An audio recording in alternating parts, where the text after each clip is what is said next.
शौनक जी कह रहे हैं कि एक बात बताइए सूत जी महाराज, सुखदेव जी तो निवृत्ति निरता, विरक्ति में ही, वैराग्य से ही प्रसन्न है, वैराग्य में ही लगे रहते हैं, और सर्वत्र उपेक्षक, ब्रह्म के अतिरिक्त सारी चीजों की उपेक्षा करने वाले हैं। ऐसे जो मुनि हैं, इतनी बड़ी संहिता को उन्होंने क्यों पढ़ा? ऐसे ब्रह्मज्ञानी को, ब्रह्मभूत को इतनी बड़ी वैष्णवी संहिता पढ़ने की जरूरत क्या थी? इसका उत्तर यहां 10वें श्लोक से लेकर 11 2 श्लोकों में दिया गया है। इसमें सूत जी कह रहे हैं कि यह सच है कि मुनि लोग आत्माराम होते हैं।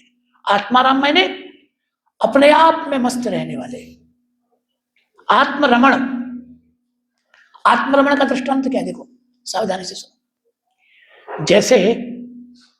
जैसे कोई बालक हो या कोई स्त्री हो, और वो दर्पण के सामने खड़ी हो जाए और अपने ही रूप को निहारे, अपने ही आप को देखे और अपने सौंदर्य को देख देख कर मस्त रहे। वहां कोई दूसरा देखने वाला नहीं होता, दूसरा तो कोई होता ही नहीं। अपने ही स्वरूप से स्वयं ही मस्त रहना, यह आत्मरमण। भगवान और भगवान के भक्त मुनिजन यद्यपि अपनी आत्मा में ही मस्त रहने वाले हैं, और निर्ग्रंथा, ग्रंथि कहते हैं गांठ को, गांठ, विषय वासनाओं की गांठ हमारे मन में लगी हुई होती है।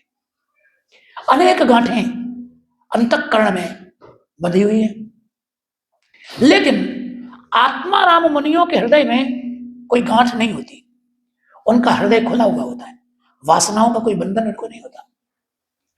ऐसे ऋषि मुनि भी जो अपने आप में मस्त रहते हैं, अंतःकरण पवित्र है, कोई गांठ विषयों के हृदय में नहीं है, वो भी भगवान श्री हरि की निष्काम भक्ति करते हैं।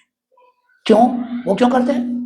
तो बोले इत्थम्भूत गुण हरि, भगवान के गुण ही इस प्रकार के हैं, भगवान की लीलाएं ही इस प्रकार की हैं कि बड़े बड़े आत्मयोगी,